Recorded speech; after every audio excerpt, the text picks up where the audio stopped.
Hello everyone and welcome back to Leagues 5. In the last episode, I unlocked my second region, the Fremnik province, where I trained up Slayer, started on my melee mastery, and fought the Dagonoth Kings, which gave me enough points to unlock my final region.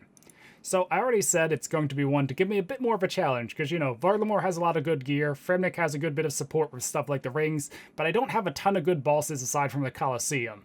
So that's what I want my final region to solve. Now, Asgardia and Moritania both would be good choices, but I already said it's not going to be one of them. Kandarin doesn't really have a lot of bosses. Taranwin does have a couple good bosses, but not really what I want to go for, and I'm not a big fan of Chambers as Eric. So that just leaves the Wilderness and Desert. The Wilderness not only has a lot of bosses and some good skilling methods, but in this league it also has Echo KBD, which drops the all-powerful Thunder Kopesh, which is just insane, as well as the Thousand Dragon Ward, which is like a super defender. Despite this though, that is not going to be my final region. I am going to be returning to the Caridian Desert.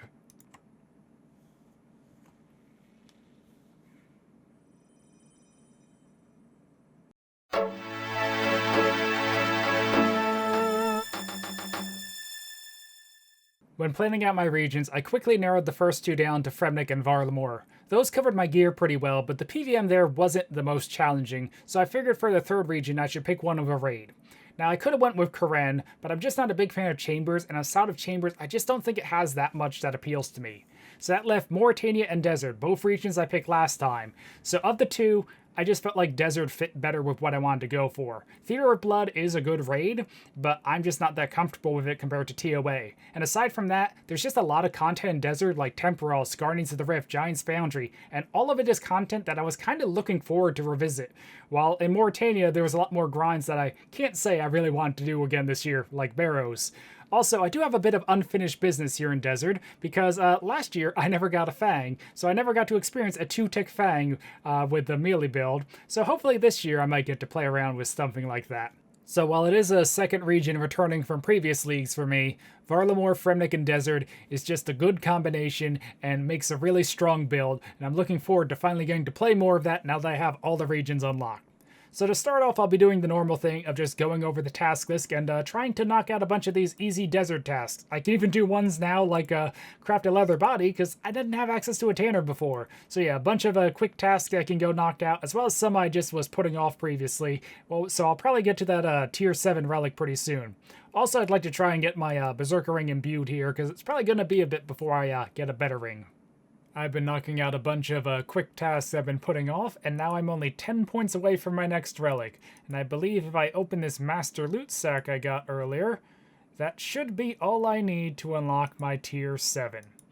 So this is a big tier, mainly because the passive will be my final experience modifier. It goes from 12 times to 16 times. So all the things I've been putting off that I was waiting on the better experience rate to do, I can finally do.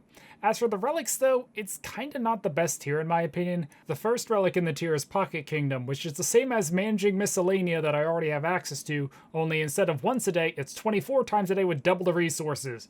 This is really good if you need resources from there, but honestly, I feel the once a day is all I need because I'm just putting it on maples and, like the hardwood logs for planks, and I don't really need like herbs, fish, or the other stuff it offers. Overgrow is nice. It pretty much auto farms for you with a chance to save seeds, so you get a lot more experience per seed. That said, I really don't think I need farming for much. Like, I don't need it for herbs, so it would just be for experience. And while I would like to get my farming up for like diaries and stuff, I really don't need my farming to be that high. So that leaves Grimoire. This gives access to all spellbooks and all prayers. Now, I already have access to both Lunars and Ancients, so it really only gives me access to the Arceus spellbook. But all prayers is nice because, well, there's a lot of prayers here I'm missing. Also, this will give me access to some spells that are on my spellbooks but I don't currently have access to, like Bones to Peaches and Recharged Dragonstone, which also is how I can get a charged glory for mining gems, so that's something at least. So yeah, I think I will be going with Grimoire, and of course I need to go to a bank. As I was saying, I think I will go with Grimoire. Even if it isn't the biggest DPS boost from these prayers, I think it's still better than the other options. And also does make it a lot easier to change spellbooks. So, like, I could change mid-raid to summon a Thrall, then cast Vengeance, then back to Ancients or stuff like that. So, I don't know, some neat applications. And more importantly, I now have the 16 times experience, which will definitely be very handy. As for what I want to do now, there's so many things I was holding off for until I got 16 times experience, like construction, finishing rumors to 99, herb lore stuff. But I think what I want to work on right now is, but one, I need to cash in some lamps. I have this one lamp from a diary I finished that I was holding on to because I'm like, wait, I'm about to get 16 times experience. There's a few more I can claim, as well as those agility arena tickets I didn't cash in from the other episode. But what I want to work on now is Giant's Foundry so I can get access to a new weapon. Well, I started planning out Foundry stuff, but got a bit distracted and ended up grinding out a bunch of other tasks. Pretty much I did a bunch of woodcutting and fire making with the Dragon Axe, and also knocked out most of the thieving tasks in the desert. So many squirks. But yeah, now I'm here at Foundry, just completed the quest, and I think I have enough plate bodies to get the stuff I need for now. So yeah, now let's knock out Foundry. And when I hand in this sword, that should be enough to get me to 85 smithing. I figured that would be a good spot to leave off. I still need to get the smith's outfit here and also go to, I think, like 25 hand-ins, 50 hand-ins. Can't remember how many it was, but I can always grind that out later. But what I wanted from here was, oh, not commission, shop. So what I wanted was the Colossal Blade. Now normally this weapon is not very good. It does bonus damage on bigger targets, but it's just kind of slow. But once I get my tier 3 melee mastery, instead of being 1 speed faster, it becomes 2 speeds faster. So it actually gets pretty decent and will out DPS some of the other weapons I want. Because what I'm working towards now is Perilous Moons. So what I need to do now, though, is, one, I need to defeat Jad, get a fire cape, so I can get this melee mastery up. But before I'm ready to do Jad, I figured it would be worth getting a small detour to the Calphite Queen. Because, well, what I want to do is Beneath Cursed Sands to get the Karis Partisan, use that to fight Calphite Queen, so I can complete the Desert Hard Diary, which will let me mix unfinished potions in Narda, and while I'm at Calphite Queen, I have a chance to get the Wines of Zamorak to make ranging potions, which will make fight caves a little easier, even though I probably already have a more than high enough range to handle it. So yeah, that's what I want to work on now, see if I can get that Desert Diary done, and see if I can get Wines of Zami from KQ. So I finished the quest, killed KQ, and completed the diary, and I decided to mix up some more potions so I'd have super combats before going back to KQ, and well, one thing led to another, and there's 99 herb lore. So yeah, KQ's not the easiest to kill even in leagues. I don't know, I can't recall inside the room, even though there's the public version. It should let you recall there, but it doesn't. So have to do like 1 kill trips, and well, KQ's KQ. It still hits a lot. So yeah, I figured super combats to bring a few more food might let me do 2 kill trips. And yeah, I think that's, I'm going to finish mixing up super combats, but I should be pretty good on potions. I just need to get those Wines of Zami. Even with the super combats, I could only do 1 kill trips at KQ, but I did manage to get the Wines of Zamorak to make ranging potions on a 5 kill count. So before I get distracted with other things, yeah, I think I probably should just do fight caves. This setup probably should be fine, especially with tier 3 ranged and, you know, a 2-tick Hunter's Sunlight crossbow. Little worried about the bolts, but also I'm bringing the knives because they'll probably be better on the weaker stuff. And I also have Blood Barrage just in case I need more healing, and probably more than enough prayer, especially because, you know, how quick I'll be going. So, yeah, let's get a fire cape. Well, the time was a bit slower than I was expecting, but yeah, it went pretty smoothly, and there is a fire cape, which is a nice melee upgrade, a nice 200 league points, and also another mastery point, which will give me the 3rd melee mastery, which is, well, really big, because now I get a speed boost on my weapons. Has been a little lacking not having that until now. So yeah, now the build is, well, as good as it's going to get for a while. The next thing I have to do is fight the Echo Bosses or Zuck, and I don't think I'm quite ready for Zuck yet, and I want to wait and get a bit more gear upgrades before I try the Echo Bosses. Speaking of gear upgrades, the Fire Cape will also let me access the inner part of the city, and then I can buy obsidian armor, and I also probably will get my crafting up so I can make a Fury and Regen bracelet. Now with the Fire Cape and the Onyx Jewelry, the gear's really starting to shape up. Also, I could be using the Obsidian Armor for another +2 strength over the Mixed Tide, but Mixed Tide just goes with the outfit a bit better. But before I'm ready to tackle moons, there's 4 things I want to work on. The first is another weapon upgrade. So the Colossal Blade here is really good at both Blood Moon and Eclipse Moon, but for Blue Moon I ideally want a Crush weapon, and the best Crush weapon I can get is the Glacial Tumulti. That's pretty much the Sulphur Blaze, but for Crush, so I'm going to see if I can get that off Frost Naguas. It shouldn't be too hard. The other thing I want to go for is seeing if I might be able to get myself a face guard. I can do Fremnik Exiles, and that will let me kill the Basilisk Knights and hopefully get a Basilisk Jaw, but it's still pretty rare even with the boosted drop rates, and ideally I want to be on task, so maybe work a bit more on Slayer. And the last thing I want to work on is a couple of skilling things. Now, there's a lot of skills I can train, especially now that I have 16 times experience, and some I've just been holding off on, but one I really want to get to is construction. It's currently my lowest level skill, and I'd really like to get it up, both so I can have a better player-owned house, and also so I can put my tiers of Gothic experience onto rune crafting. So, yeah, I kind of have a lot of supplies here. So one thing I really wanted to do last league, but I wasn't able to do because I didn't pick Fremnik, was make gold sinks for experience. I have plenty of condensed gold. I also have enough gold leaf, and I just need to turn some of those mahogany logs I have into planks. But once I get 47 construction, that's going to be a insanely fast training method. I think it's like 11k in the main game, so I have 16 times experience, the levels just fly by. Then when I get to 95, I can start making crystal thrones, and that should get me to 99 pretty quickly. Also, I have 99 fletching here and broad arrows, so I'll probably be knocking that out as well. So yeah, I'm going to work on getting those, or work on Slayer, trying to get the glacial hammers, and seeing if maybe I can snag a face guard, and working on 99 construction, 99 fletching. I completed Fremnik Exiles and been working on Slayer, and yeah, there is 99 range. Currently working on a Curse task, hoping I can get a leaf-bladed battle axe, but yeah, no basilisk yet, but oh, and there's a superior. Nothing from the superior. But yeah, gonna keep working on Slayer for a bit, hoping I can get a basilisk task. No way that just happened. So it's not even that long after getting 99 range. Second superior, I just got an imbued heart, which is a task for activating it. And later on, once I get the saturated version, that's also going to be a task. So that is such a huge item to get for points. Still no luck on a basilisk task, but there is 99 strength from this spitting wyvern here. So yeah, I think I'm actually going to put it on defense now, because with the tier 3 passive, I have pretty good accuracy. But for moons, it would definitely be nice to have a higher defense, because my armor is not the tankiest. Well, I did a few more Slayer tasks, including another Kurask, and still no Leaf-Bladed Battle Axe or any Basilisk. So I decided to just buy a rune pouch and take a bit of a break from Slayer. So what I'm going to be working on now is construction. So I got my tab laid out here of a good bit of planks. I'm going to start by doing some mahogany homes, because there's a task for doing each tier of contract, as well as a milestone task for 10, 25, and 50. Probably not going to go to 50 right now, but at least want to try and knock out the one of each tier, maybe even go to 10 contracts, and then that should get my construction level. Well, I only need one level, but once I get to 47, I can start making gold sinks, which will get me to 95 very fast to build the crystal thrones. Time to make the first gold sink. Unfortunately, I can only fit one per inventory, but should be quite the massive experience drop. Yeah, this is going to go by very quickly. And here is the final of the golden sinks. Now on to building the crystal thrones. Okay, let's see how big the experience drop is for this one. A little bit better than the golden sinks. So yeah, now just to build a bunch of these to get to 99. And with this throne, there is 99 construction.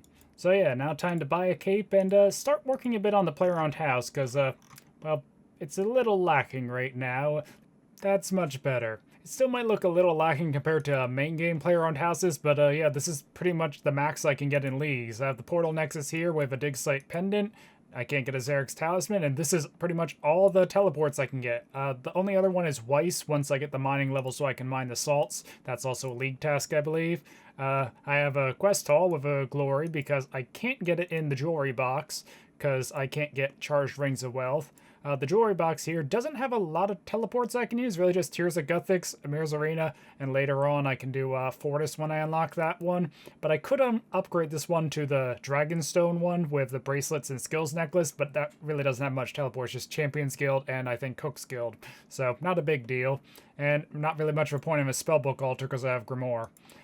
Yeah, I have a workshop just because. I have a nice fairy ring. I can upgrade this to the spirit tree, but I can't use spirit trees. But that is a league task later. Have a regen pool.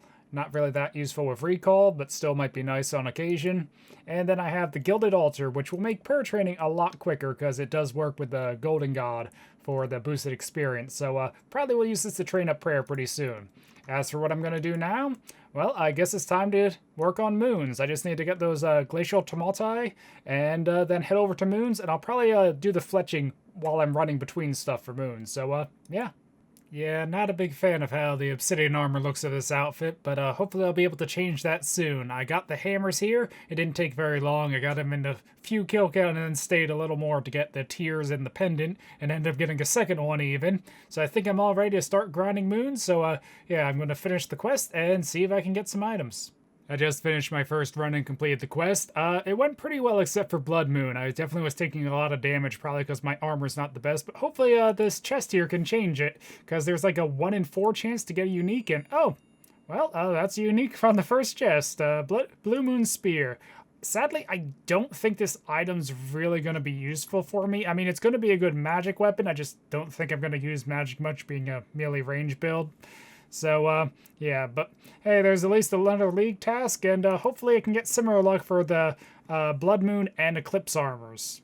Only a couple chests later for my second item, Eclipse Moon Tassets. These will be kind of decent. They actually have the same strength bonus as the Obsidian Legs, but I don't think they'll be too useful right now, but I think they will replace Mixed Hide as my best range gear. And I managed to immediately follow that up with the Atlat. I think this will be my best ranged weapon for the time being. It's going to be the same speed as this Hunter Sunlight crossbow, but it rolls using your melee strength instead of your range strength. And I currently don't have any range strength gear, so I think it will end up being a bit stronger, but I'll have to run some cacks, but it will definitely be helpful for later. A Blue Moon Helm. There we go. I've been pretty lucky for items per chest, but I was getting a little worried I haven't saw any Blood Moon yet, because, well, that's kind of the one I want the most. And this should also make moons a lot better, because I think it has more defenses. Let's see. A little bit more defenses than the Obsidian here. Not really much in Slash, which is, I think, what most of the moons roll off of. But it does have more strength. Only one more strength, but hey, it's still an upgrade. Well, there is 99 fletching. Ended up doing some fletching just at the bank while I was AFKing stuff, and yeah, it just took a few minutes, so probably don't need to run around and fletch. Well, Blue Moon is the set I want to see the least, but only one piece left now, and then I can start skipping that boss. And there is the item I've been waiting to see, the Dual Makwawi. These names are really doing me in. So the Makwawi is going to replace the Tomatai as my crush weapon for the Blue Moon. And with this, I think I'm going to do a little detour. So the Sulfur Blades are what I've been using for Blood Moon. They're slightly better than Colossal Blade, and the faster attack speed helps with timing with the Jaguars. But they're not doing the best, and Blood Moon's still giving me issues. So, since Perilous Moons got me 84 Slayer close to 85, I think I'm going to go do my Jelly task so I can get 85 Slayer and get an Abyssal Whip, which should be a pretty big DPS increase for Blood Moon. So with the Makwawi, the Colossal Blade, and a Whip, I should be breezing through the rest of Moons for finish off the armor set. Oh, finally, it exists! I was starting to worry this one Abyssal Demon didn't drop a Whip for some reason, even though I'm pretty sure I got it here in the past. But yeah, there's the Abyssal Whip. It took me 260 kills when it's a 1 in 100 drop, pretty much. I think it's 1 in 102. So a little dry. And in the process, I ended up getting both 99 hit points and 99 defense. So guess I'll be training on attack now. But yeah, back to moons to see if I can finish out the armor set. First run with the new whip, and I got an Eclipse Moon Helm. And there is the last piece of Blue Moon. And the very next chest, there's an Eclipse chest plate. I think I just need the Blood Moon now. Just logged in, and the first run of the morning is a Blood Moon Helm. Now I just need the Tassets. Also, I think this might have more defense. I know it has one more strength, but yeah, slightly more defense than my Helvetic Nudus Knot, so it's going to replace it for now. And I did forget to put the Dragon Legs back on. Oh wow, I actually got the back-to-back. Well, there's the Blood Moon Tassets, which is the last item I needed for moons, I believe. I will need to come back in the future to get the 50 kill count. For the last 10 or so, I've just been doing only Blood Moon, which has been going a lot faster, so it probably is worth doing it another 18 KC of just one moon for the League task. But yeah, if we check the collection log, I believe that's, yep, green log with no dupes because, well, I stopped doing the other moons. And here are all the moon's armors completed. We have Blue Moon, which honestly probably won't come up too much. There might be situations where I need to mage, but since I'm melee range based, I don't think I'm going to be using it. It's not like I'm going to be barraging for Slayer or stuff, so yeah, it might come up, but not really expecting it. Eclipse, this is going to be my best armor for the time being for range, until I can get some upgrades later like Missouri, and the Atlat is going to be a very powerful ranged weapon. especially until I can get some of the later items that give me range strength. So yeah, this will definitely make future bossing like KQ a lot easier. And then we have Blood Moon, which is going to be my best melee armor. And also, it's a really powerful set effect. It has a chance to make your next attack faster, and combined, it should stack with my speed masteries. So yeah, this should be my best armor and really helpful for both Slayer and Balsing. And with equipping all of those, I got just enough points to unlock my final relic. So of the options here, I really did want to consider Specialist. It makes all special attacks cost 20% and have 100% more accuracy, and also restores some spec when you kill an NPC and gives spec if you fail an attack roll. But with my regions, it's just really not good. Like, the best spec weapon I have would be Burning Claws going from 30% to 20%, which is nice to go from, 3 specs to 5 specs. But from what I've heard, it seems that a Burning Claw spec is actually less DPS than a normal Scythe attack, so it's not like it's really going to be that better to go and do 5 Burning Claw specs to start off a kill than just hitting him with a Scythe. Guardian's what I picked last league. It has a super thrall that can attack with whatever style the target's weak to. That said, it's really not that great this league because I have multi-style. Like last time I picked it so I'd have more DPS buff for stuff like Leviathan and Whisper and, TOA when I had to not use melee. So now that I can always just switch to range when I need to not use melee, that's not as appealing. So I'll be going with Last Stand this time. Now, this is pretty much like Undying Retribution, only instead of doing a big damage when you die, it buffs up your stats for a very short period of time. They rapidly drain back down, but it still does mean you have 255 stats for a very short time, and it does kind of leave you with plus 15, which is especially good for range because it's stronger than a range pop. And it does make you invulnerable during 16 ticks, so it allows for some cheese strats, and also is a nice safety net, because in this league, I have to do a little more challenging stuff than in last league too, so final relic is going to be Last Stand. And there we go. I now have all areas and all relics, so the only thing left to work on is these mastery points here, which is going to be the Echo Bosses and Zuck. So going forward, I'm probably going to focus a little less on clips showing the points I get, because, well, the points don't really matter now. It's just going to be gear upgrades and balsing mostly, but I might still show some significant stuff like really rare drops or 99s.